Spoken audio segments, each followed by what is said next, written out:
저는 커피를 참 좋아합니다. 그런데 커피를 좋아하는 것에 비해서는 커피에 대해서 많이 알지 못합니다. 그래서 커피를 배우고자 바리스타 2급 자격증 과정을 시작하게 되었습니다. 우리 교회 뒤편에 있는 오피스텔에 있는 웨이 바리스타 아카데미에서 커피를 재미있게 배우고 있습니다. 작년에 동기 목사님의 소개로 알게 된 분이 그 아카데미의 원장이시고 그분은 목사님이시기도 합니다. 그 목사님은 사랑의 교회에서 10년 넘게 사역을 했고 성도들처럼 세상에서 세상 속에서 치열하게 살고 또 말씀대로 살아가고자 오랫동안 고민하고 기도하고 준비하던 중 이 일을 시작하게 되었다고 합니다. 주일에는 그 아카데미가 교회로 바뀝니다. 웨이 바리스타 아카데미에서 웨이 빌리지 교회로 모이고 또 그곳에서 예배를 드리기도 합니다. 오늘 오전에 그곳에서 예배를 드리고 왔습니다. 바리스타 수업을 진행하는 목사님, 강사도 목사님입니다. 근데 강의를 하면서 종종 스타벅스를 깝니다. 학원 바로 밑에 스타벅스가 있는데 거기서 수업을 받았던 수많은 수강생들을 만나게 되면 그렇게 당황스러울 수가 없다는 겁니다. 거기서 강사를 발견한 수강생들이 일제히 선생님 스타벅스 안 좋아하시잖아요. 이렇게 큰 소리를 이야기하면 너무 부끄럽고 뻘쭘하다고 합니다. 스타벅스 직원들도 이분이 요 앞에 학원에 바리스타 강사라는 것을 다 알고 있다고 합니다. 커피를 좋아해서 또 스타벅스의 문화를 좋아해서 가서 이용하는 것이 아니라 그냥 책 보고 공부하기에는 스타벅스가 제일 좋다는 말을 합니다. 우스갯소리로 스타벅스에서 음료를 어떤 메뉴를 주문하면 닉네임으로 불러주잖아요. 그 스타벅스에서 제일 끔찍한 그들이 싫어하는 닉네임이 있습니다. 뭘 것 같습니까? 메가커피입니다. 이렇게 이야기하죠. 메가커피님 주문하신 아이스 아메리카노 나왔습니다. 이러면 그 주위가 빵 터진다고 합니다. 저도 언젠가 한번 제 닉네임을 메가커피로 바꿔서 한번 주문해 봐야겠다 생각을 했는데 쉽게 용기가 나지는 않습니다. 커피를 공부하면서 바리스타 과정에 들어오면서 조금 더 커피를 잘 알고자 예전에 읽었던 책을 다시 꺼내보게 되었습니다. 지금까지 살아오면서 커피 관련된 책을 제가 2권을 봤는데 그 책 2권이 공교롭게도 다 스타벅스와 관련된 책입니다. 첫 번째 책은 스타벅스의 전 회장 하워드 슐츠가 위기에 빠진 저물어가고 있는 스타벅스를 다시 살려내는 새롭게 하는 것을 그린 온워드 전진이라는 그런 책입니다.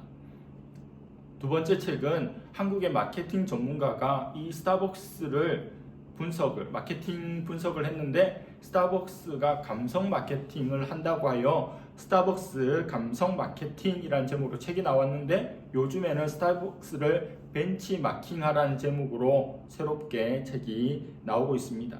스타벅스를 마케팅 차원에서 분석하는데 감성 마케팅으로 스타벅스를 분석하는 책입니다. 책을 통해서 온워드 또 스타벅스 벤치마킹 하라 감성 마케팅 책을 통해서도 알게 되었고 또 제가 스타벅스를 이용하고 스타벅스를 경험하면서도 알게 된 점은 정말 배울 것이 많다는 점입니다. 그들에게 놀라고 또 배울 만한 점이 많은 것 중에 가장 핵심은 저는 그 고정 고객, 핵심 고객들에게 집중하고 그들을 감동시키고자 하는 것이 스타벅스의 정신이라는 점입니다. 스타벅스 매니아들은 스타벅스 커피가 제일 맛있어서 마시는 것은 아닐 겁니다. 스타벅스를 즐겨 마시는 존재가 아니라 넓은 의미에서 스타벅스가 제공하는 모든 것을 그 문화를 향유하는 자가 스타벅스의 매니아입니다. 커피뿐만 아니라 그 공간을 즐기고 그 향기를 즐기고 음악을 즐기고 그리고 그 매장을 나와서도 스타벅스의 각종 텀블러라든지 머그잔이라든지 여러 굿즈들을 이용하면서 그야말로 스타벅스인으로 살아가는 것을 기뻐하는 존재들입니다. 스타벅스인들은 도도하게 살아갑니다. 저가 커피를 마시는 이들을 낮추어 보면서 그렇게 살아가죠. 그들은 스타벅스에 속한 사람들입니다. 스타벅스가 이걸 잘하는 거예요. 이런 사람들을 계속해서 만들어내고 그들이 스타벅스를 떠나지 않도록 하는 겁니다. 어떤 기업도 마찬가지고 또 교회도 마찬가지입니다. 교회가 어떻게 부흥하는 줄 아십니까? 교회가 새가족들이 많이 오잖아요. 매년. 근데 교회는 잘 부흥 안 해요. 정체되어 있거나 조금씩 빠져나간다고요. 새가족들이 오는데 왜 교회는 정체되거나 줄까요? 새가족들이 오는 것보다 기존의 성도들이 나가는 것이 더 많기 때문입니다. 많이 들어오고 적게 나가야 증가가 일어나겠죠. 스타벅스에 새롭게 유입되는 매니아층은 계속 많아지는데 스타벅스가 싫어서 떠나는 사람들이 적기 때문에 부동의 확고한 업계 1위를 스타벅스가 유지하고 있는 겁니다. 심리학자 아브라함 머슬로우가 인간에게는 욕구가 있는데 그 욕구의 단계, 5단계 욕구서를 그가 주장했습니다. 그는 인간의 기본적인 욕구들을 하위 욕구라고 하고 이 하위 욕구들이 어느 정도 충족이 되면 그 위에 있는 상위 욕구를 목표로 삼고 나아간다는 겁니다. 첫 번째 인간의 욕구는 생리적인 욕구입니다. 먹고 마시고 하는 것. 그것이 충족되면 2단계 욕구, 안전 욕구를 추구한다는 겁니다. 내가 안정된 삶을. 그리고 세 번째 욕구는 소속감 및 애정입니다. 어디 내가 속해 있다. 그리고 그들로부터 내가 사랑을 받는다. 네 번째 욕구는 존경 욕구입니다. 애정받는 것을 넘어서서 남들이 나를 조금 우러러보는, 존중해주고 높여주는. 그리고 마지막 다섯 번째는 자아 실현의 욕구입니다. 내가 원하는 모든 것을 궁극에 이루는 욕구. 이 하위 욕구에서부터 상위 욕구로 쭉 올라간다는 겁니다. 그런데 그 위에 어떤 욕구가 있는 줄 아세요? 요즘에 영적인 욕구가 있습니다. 인간의 5가지 자아 실현까지 했는데도 뭔가 공허하고 만족이 없는 영적인 하나님을 만날 때 그 최상의 욕구가 충족된다는 겁니다. 일반적으로는 이러한 순서대로 인간의 욕구가 발전되고 진행이 된다는 거죠. 첫 번째, 먹고 살기가 힘든데 어떻게 소속감의 욕구가 더 와닿겠습니까? 안정적이지 않은데 어떻게 자아 실현을 추구할 수 있겠습니까? 스타벅스는 바로 이 소속감의 욕구에 집중합니다. 그걸 잘 충족시켜주죠. 사람들이 스타벅스라고 하는 테두리 안으로 들어오고 스타벅스 사람으로 살아가기를 충족시켜준다는 겁니다. 사람들은 내가 원하는 어딘가에 속하고 싶은 욕구가 매우 강렬합니다. 어느 대학교에 나는 입학하고 싶다. 나는 스카이에 속하고 싶다.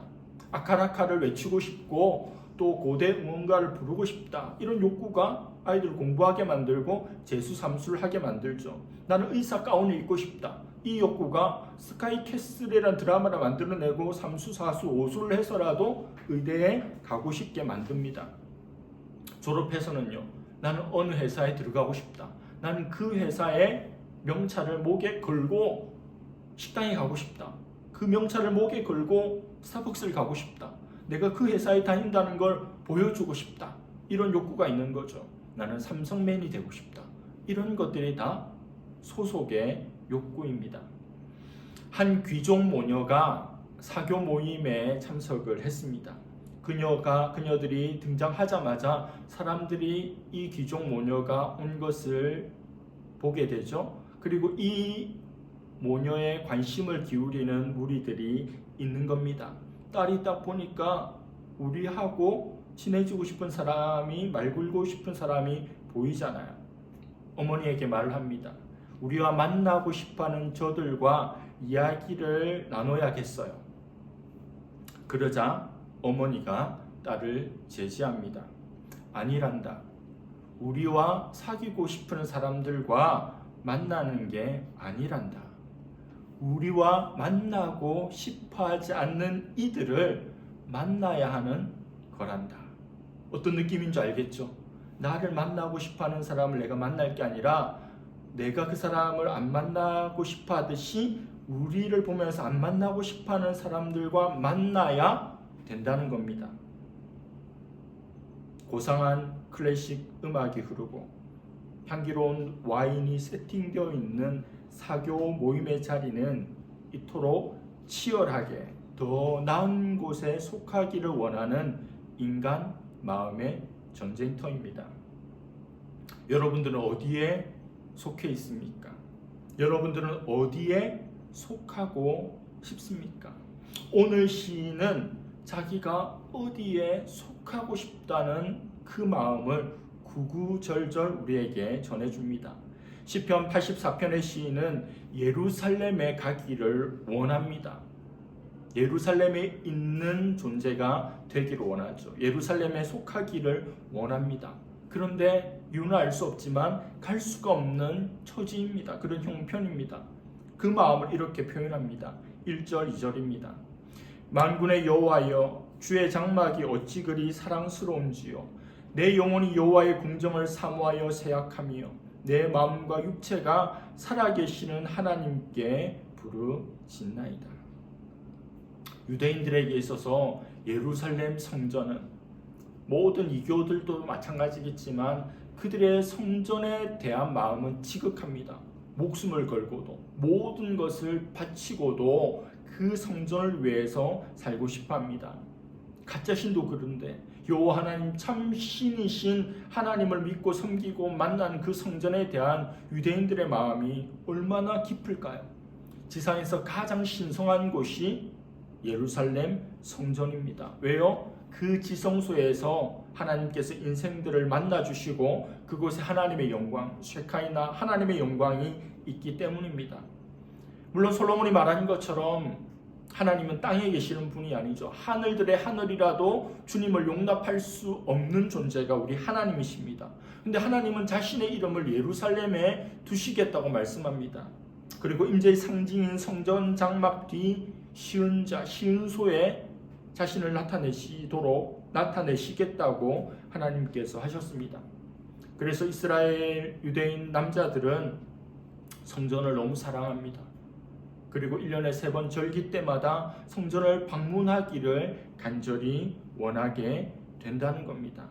시인도 성전에 가서 예루살렘에 가서 하나님을 배우기를 원합니다. 그러나 그럴 수 없습니다. 3절에 보니 주님의 제단에는 참새도 제비도 머물 공간이 있는데 나는 그렇지 못한다고 하면서 미물과 참새와 제비와 자신을 비교하면서 나는 그들보다 못하다, 이런 고백을 합니다. 4절에서는 하나님의 집에 늘 살면서 하나님을 찬송하는, 찬양하는 제사장들을 이 시인이 부러워하고 있습니다.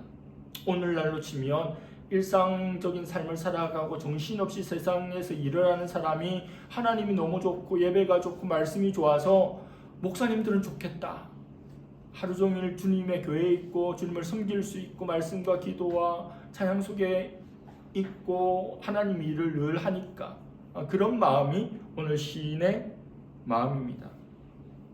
이 시가 쓰여질 당시 유대인 남자들은 1년에 3차례 예루살렘에 가서 절기를 지켜야만 했습니다. 그 절기가 되면, 명절이 되면 순례자들로 예루살렘이 꽉 찹니다. 그 도시 전체가 순례길에 있는 이들로 인해서 꽉 차고 그 노래가 언제나 흘러 넘칩니다. 어떤 노래를 부를까요? 5절에서 7절입니다.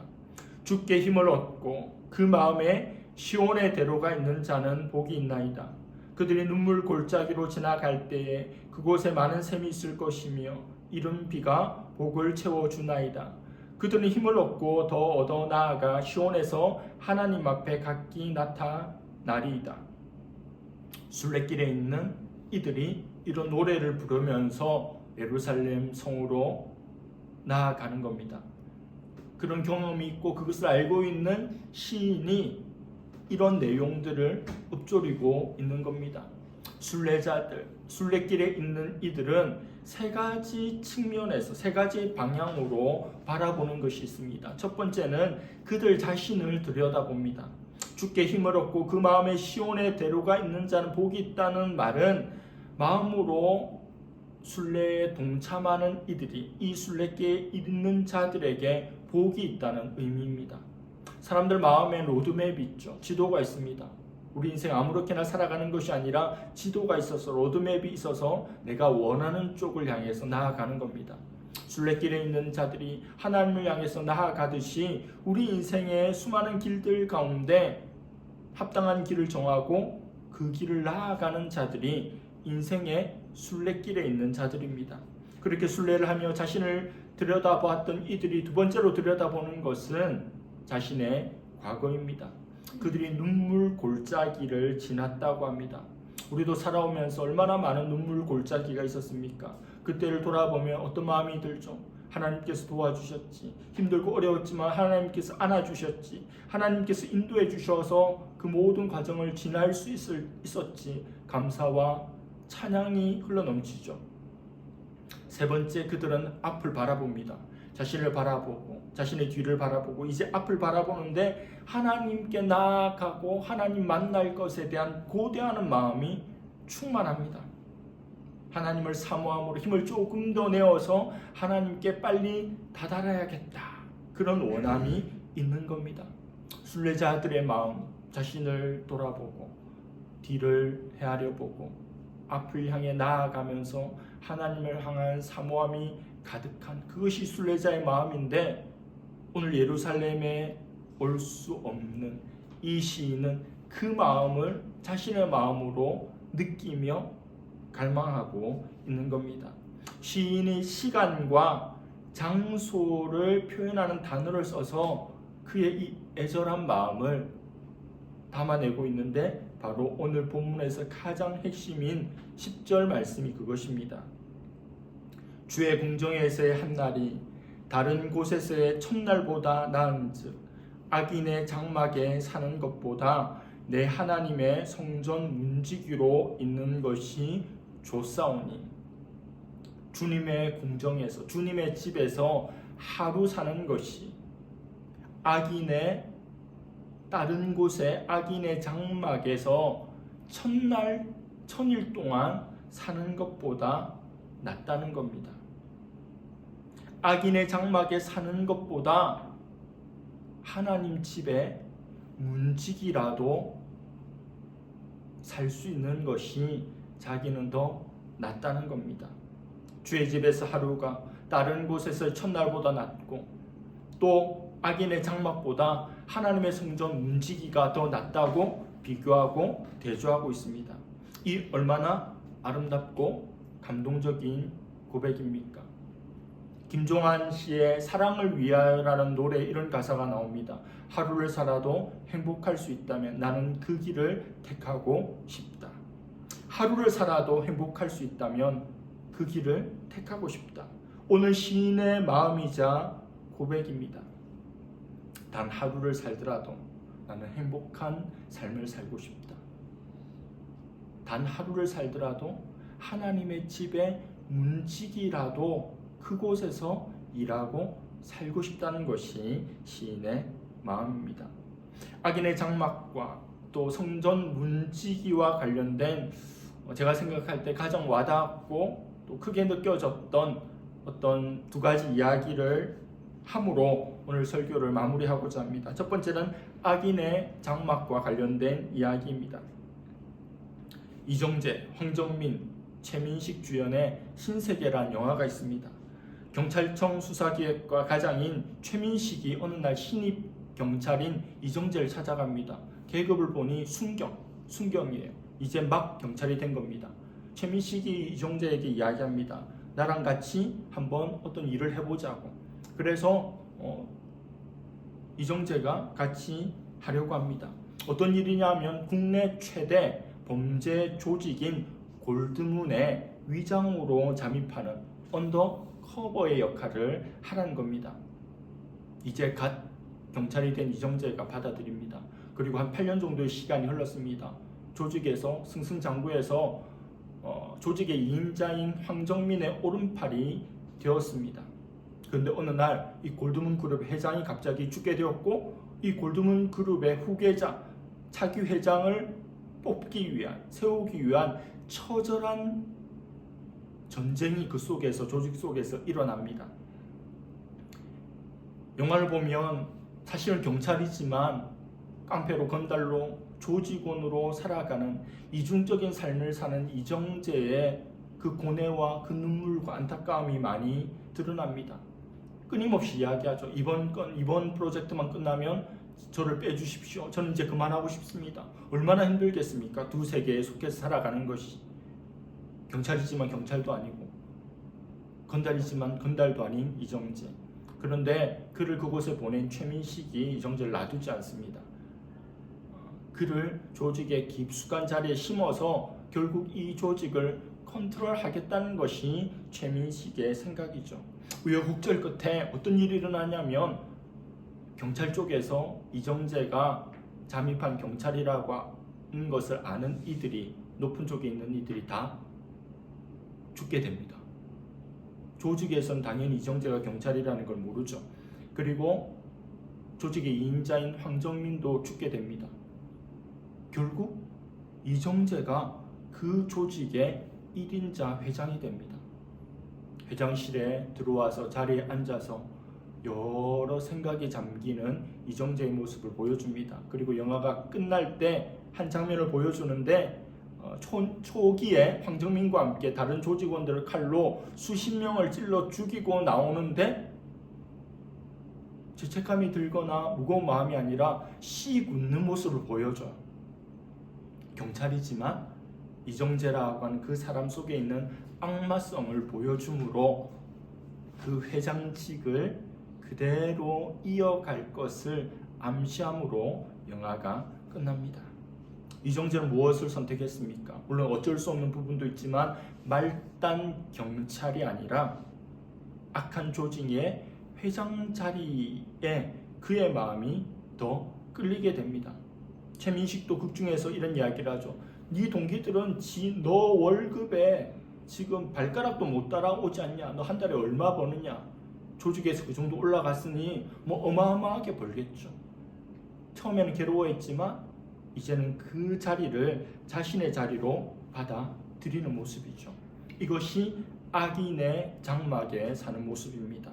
그곳에서 첫날 동안 살기를 원하는 이정재의 모습이 그려집니다. 물론 극단적인 예죠. 우리 삶에 이런 일은 일어나지 않을 겁니다. 그러나 그 극단적인 것에서부터 시작해서 우리 삶의 작은 영역까지 악인의 형통에 속할 것을 우리에게 유혹하고 우리에게 타협을 요구하는 일들은 지금까지 언제나 있어 왔고 앞으로도 있을 겁니다. 눈 감고 말씀을 내려놓고 남들처럼 그렇게 살면 더 형통하고 잘 되는 일들이 우리에게 얼마든지 펼쳐질 수 있다는 겁니다. 그런 일들이 있을 때 단호하게 물칠 수 있기를 바랍니다. 두 번째는 성전의 문지기와 같은 하나의 스토리를 말씀드리고자 합니다. 극심한 기근을 만났을 때 그 기근을 이용해서 국가를 도약시키고 자신의 가족들을 지켜낸 인물이 있습니다. 바로 요셉이죠. 창세기에 나오는 요셉. 형들에 의해서 어린 나이에 애굽의 종으로 팔려갔지만 꿈 해몽을 통해서 그 당시에 그 지역의 최강대국인 애굽의 총리가 되어서 국정을 돌보는 인생 역정을 경험한 사람이 요셉입니다. 그런 요셉이 기근으로 고생하는 유대에 있는 자기 아버지와 70명의 가족을 애굽으로 이주시킵니다. 그가 가족들에게 바로 왕 앞에 설 때 이런 질문을 하면 이렇게 대답하시오라고 하는 말을 입에 넣어줍니다. 그게 창세기 46장 33절 34절입니다. 바로가 당신들을 불러서 너희의 직업이 무엇이냐 묻거든 당신들은 이르기를 주의 종들은 어렸을 때부터 지금까지 목축하는 자들이온데 우리와 우리 선조가 다 그러하니이다 하소서. 애굽 사람은 다 목축을 가정이 여기나니 당신들이 고센 땅에 살게 되리이다. 제가 오늘 중요하게 말했던 게 소속감이죠. 사람들은 소속감의 욕구를 가진 존재입니다. 그래서 살 수만 있으면 더 나은 단계로, 더 높은 수준으로, 환경으로 나아가기를 원하는 것이 인간의 기본적인 욕구이고 바람입니다. 문명의 발달 단계를 한번 생각해 보면 제일 처음에 수렵 채취, 고기 잡고 벌꿀 따고 이런 일을 하죠. 그러다가 목축, 양이나 소를 키웁니다. 여기저기 돌아다니면서. 그러다가 이제 정착 생활하면서 농경 사회가 시작되죠. 그리고 산업 사회, 지식 사회 이렇게 발전해 나갑니다. 문명의 발달 단계를 보면 유대인들은 목축 산업 단계에 있어요. 근데 애굽은 강대국 선진국이잖아요. 그들은 농경 문화입니다. 그래서 이번 이주를 통해서 우리 가족 70명이 한 단계 업그레이드 되는, 호텔방을 업그레이드 시켜주는, 그렇게 좋아하잖아요. 업그레이드 되는 기회로 삼아야 하지 않겠습니까? 오늘날의 서울 사람들이 강동에서 송파로, 송파에서 서초로, 서초에서 강남으로 진입하고 들어가려고 애를 쓰는 것처럼 삶의 격을 높일 수 있는 기회가 온 거 아닙니까? 그런데 요셉은 가족들에게 애굽인들이 가증히 여기는, 싫어하는 목축업을 계속하겠다고 말하라고 합니다. 그러면 떨거지 같은 저기 시골 촌 고센 땅 줄 거라고 이야기합니다. 강남 같은 금사라기 땅을 받아야 되잖아요. 어떤 요구를 하더라도 다 줄 텐데 수도에 가깝게 있으려고 하고, 목축업 계속하겠습니다 하니까 고센 땅 줄 텐데 거기 살면 됩니다라고 요셉이 그렇게 설계를 해주는 거죠. 바보입니까? 요셉이 바보입니까? 요셉은 바보가 아닙니다. 요셉은 똑똑한 사람입니다. 요셉은 남들이 볼 수 없는 것을 내다보는 비전의 사람입니다. 당시 애굽의 권력 2인자가 요셉이죠. 왕 밑에 바로 요셉입니다. 7년 풍년과 7년 흉년의 모든 일들을 컨트롤하는 사람이 요셉입니다. 권력의 핵심 중에 핵심이죠. 그의 가족들이 요셉을 따라 애굽에 이주해 오면 하층민일까요? 상층민일까요? 당연히 권력자 집안이 되는 거죠. 그러면 어떤 일이 일어나겠습니까? 애굽에 사람들이 난리가 나겠죠. 처음에는 요셉 한 명하고 우리 딸들을 줘서 혼사를 하려고 했지만 요셉이 다 감당할 수 없는데 집안 전체가 오니까 어찌됐거나 이 집안하고 연을대서 결혼하고 관계를 가지려고, 친해지려고 하지 않겠습니까? 당연히 그렇겠죠. 요즘 세상의 이슈 중에 하나가 SK 최태원 회장과 그의 부인 노소영의 이혼 소송 아닙니까? 기업가와 대통령의 딸이 결혼을 통해서 윈윈한 그런 역사, 예전부터 지금까지 끊임없이 있어 왔던 일입니다. 여러분 솔로몬 아시죠? 솔로몬이 정력이 너무 대단해서 주체할 수 없어서 처첩을 1000명이나 둔 게 아닙니다. 단순한 이해죠. 솔로몬이 처첩을 1000명이나 둔 것은 정략 결혼 때문입니다. 고대 근동에서 가장 최고의 국가를 이룬 이스라엘의 왕 솔로몬과 관련을 맺기 위해서 딸들을 계속 보내서 처첩이 1000명이나 된 거예요. 솔로몬이 결혼을 통해서 외교를 한 겁니다. 그게 하나님 앞에 악한 선택이었기에 나라도 지키지 못하고 자신도 지키지 못하고 그 이방의 신들의 완전 삼킴을 당하게 된 겁니다. 하나님만 바라봐야 되는데 인간적인 술수로 외교를 펼친 거죠. 요셉이 그렇게 하지 않으려고 이런 길을 선택한 겁니다.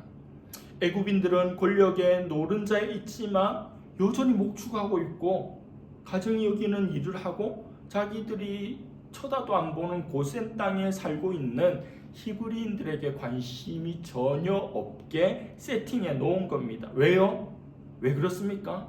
히브리인들은 그들 가족 70명은 이 애굽 사람과 피가 섞이면 안 되니까요. 히브리인들은 여기서 천년만년 살 사람들이 아니니까요. 그들은 출애굽하여 약속의 땅에 가야 할 존재들인지라 이런 선택을 한 겁니다. 가야 할 길이 그들에게 있었기에 좋지 못한 땅 고센에서 살면서 동물들의 배설물 냄새를 맡아가며 사람들이 바라보는 하층민의 삶을 살기를 주저하지 않은 겁니다. 이것이 바로 성전 문지기라도 좋으니 하나님의 집에 있고 싶다는 마음의 또 다른 형태입니다. 어떻습니까? 악인의 장막에서 내가 살 수만 있다면 천년이 아니라 100년이라 100일이라도 1000일이 아니라 100일이라도 한번 살아봤으면 좋겠다는 마음이 듭니까? 그들이 부럽습니까? 악인의 장막에서 1000일 동안 부러울 것이 없는 존재로 살겠습니까? 아니면 하나님의 성전에서 하루라도 좋으니 문지기라도 살기를 원하는 선택을 하겠습니까?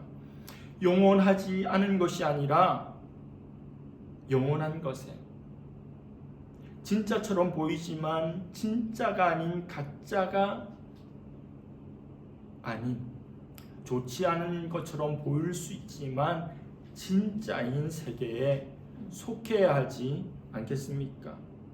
언제나 하나님만을 선택하고 하나님만을 갈망하고 언제나 저는 하나님께 속하고 싶습니다. 언제나 하나님 안에 있기를 갈망하고 소원합니다. 그곳에 머물기를 원합니다라고 고백하고 기도하고 결단하는 그런 저와 여러분들 될 수 있기를 간절히 바랍니다. 기도하겠습니다. 하나님 아버지 감사합니다. 오늘 시편 84편을 통하여 하나님께 속하고 싶은, 하나님의 장막에 거하고 싶은, 하나님의 은혜 속에 있기를 원했던 시인의 고백을 듣게 하여 주시니 감사합니다. 악인의 장막에서 1000일 동안 지내는 것보다 하나님의 성전의 문지기라도 좋으니 하루라도 좋으니 하나님께 속하고 싶은 시인의 갈망과 그의 우선순위를 보았습니다. 우리에게 펼쳐진 수많은 날들, 수많은 장소들, 수많은 선택들 가운데 언제나 하나님 중심으로 선택하고 하나님께 있기를, 하나님께 속하기를, 하나님의 은혜의 다스림에 내가 들어가기를 언제나 갈망하고 기도하고 사모하고 누리는 우리 모두가 되게 하여 주시옵소서. 감사드리며 예수님의 이름으로 기도드립니다.